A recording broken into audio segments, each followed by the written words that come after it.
ఒక కవి గారికి పాపం సందర్భంలో బాధ వచ్చి పడుతుంది అధ్యక్ష. ఒక రాజు ఉంటాడు, ఆ రాజు పేరు తిరుమల రాయుడని. ఆయన ఒకటే కన్ను ఉంటుంది పాపం, ఆయనకు బాధ ఉంటుంది. కానీ అందరూ ఏం చెప్తారు, ఈ కవి కూడా ఏదో చిన్న బాధ ఉంటుంది. అరే నువ్వు రాజుగారి దగ్గర మంచి బహుమానం పొందానంటే జర పొగడాలరా భయ్, నన్ను ఒక్క కన్ను కాలిపోయింది కానీ అట్లా అయినా పొగడాలరా భయ్, ఎట్లనే చేసి నువ్వు పొగుడు, ఆయన సంతోషపెట్టు, నువ్వు సంతోషపెడితే నీకు మంచి లాభం జరుగుతుంది.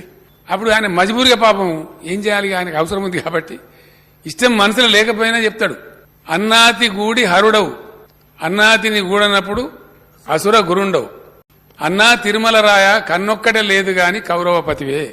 అంటే అన్నాతి అంటే వైఫ్ అధ్యక్ష, ధర్మపత్ని.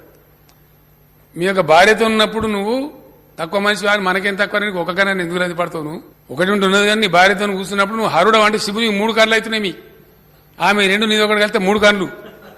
కాబట్టి నువ్వు శివునికి సమానం, తక్కువ నువ్వెందుకు తక్కువ అవుతావా, నాకు కానే కావు, నువ్వు కన్ను లేదని అసలు ఫికరే చేయకు నువ్వు అన్నట్టుగా.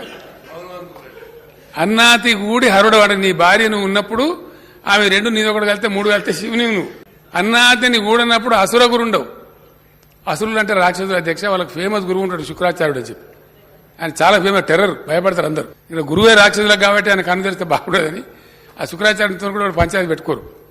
కాబట్టి ఆయన కూడా పెద్ద ఫేమస్ మనిషి. ఆయనను గూడనప్పుడు నువ్వు అసుర గురుడు అంటే ఒకటే కన్ను ఉంటుంది కాబట్టి ఆ శుక్రాచార్య వారికి ఒకటే కన్ను ఉంటుంది అధ్యక్ష. అప్పుడు కూడా నువ్వు శుక్రాచార్య అంత రోనివి. అది కూడా లేదనుకో, ఇక ఏం చెప్తాడు, కన్నొక్కడి లేకపోతే అన్నా తిరుమల రాయ కన్నొక్కడి లేకపోతే ఉరినొక్కడి విగిన మంచిదే, కానీ అది కూడా లేకపోతే తక్కువనా, అది కూడా కౌరవపతి అంటే కౌరవపతి ధృతరాష్ట్ర అధ్యక్షుడు 2 గంటలు లేకపోతే ఈయంత పోయినా కూడా బాధలేదు. కాసారి కొద్దిగా మంచిగా చేయాలి, కొద్దిగా బాగు చేయాలని చెప్పకుండా మరీ అంత ఎక్కసంగా పొగిడితే కూడా గలీజ్ అవుతుంది. అయిన దాన్ని కాని దాన్ని పొగిడి ఆయన అతను కూడా పాపం ఆగమైపోతుంది, నిజమైన గొప్ప అనుకుంటారు పాపం, ఆ ప్రమాదం ఉంటుంది.